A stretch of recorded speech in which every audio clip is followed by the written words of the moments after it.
동해심의 석유가스전 개발 사업 대왕고래 탐사 시추가 시작되면서 포항 홍계잡이 어민들이 강하게 반발하고 있습니다. 석유공사 측이 뒤늦게 어업 피해 보상을 위한 용역 조사를 대책으로 제시했습니다만 어민들은 가뜩이나 어획량 감소로 경영난에 내몰리고 있는데 황금어장까지 빼앗겨 피해가 막심하다며 선보상을 요구하고 있습니다. 장성훈 기자가 보도합니다. 대왕고래 탐사 시추가 시작된 포항 구룡포 앞바다. 홍계잡이 등 어선 40여 척이 시추선 주변을 둘러싼 채 해상 시위를 벌입니다.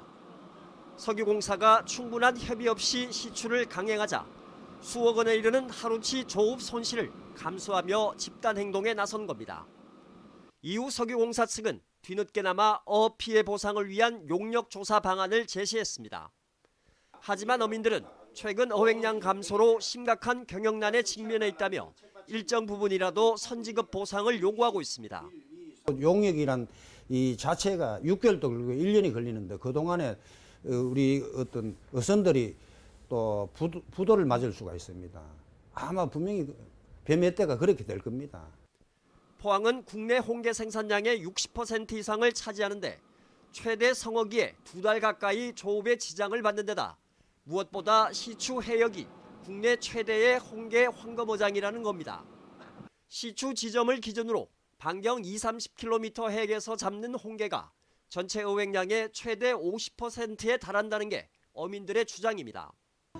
어민들은 시추 허가를 내준 포항지방해양수산청의 잘못도 지적합니다.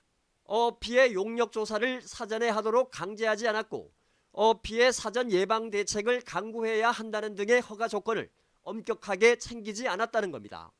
해수부 하고 해수청하고는 거의 우리가 요구를 해가지고 만난 편이지 지금까지 해수부에서 어떤 그 답을 못 내고 있습니다. 대왕고래 시추에 따른 어업 피해 문제는 이미 국정감사에서 제기됐고 당시 해양수산부 장관은 현장의 목소리를 듣겠다고 답변했습니다. 적절한 피해 보상 방안 없이 시추를 강행한다 그러면 어민들한테는 이게 큰 문제거든요. 그래서 어민들의 이런 고통을 좀 현장에서 한번 목소리를 들어봐 주시고 환경에 대한 부분하고 어업에 대한 부분은 현장의 목소리를 충분히 들어야 가능한 일입니다. 포항의 홍게 어획량은 2023년 2,600여 톤에서 지난해 1,900여 톤으로 26% 감소했습니다.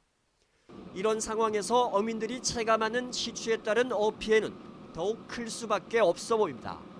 MBC 뉴스 장성훈입니다.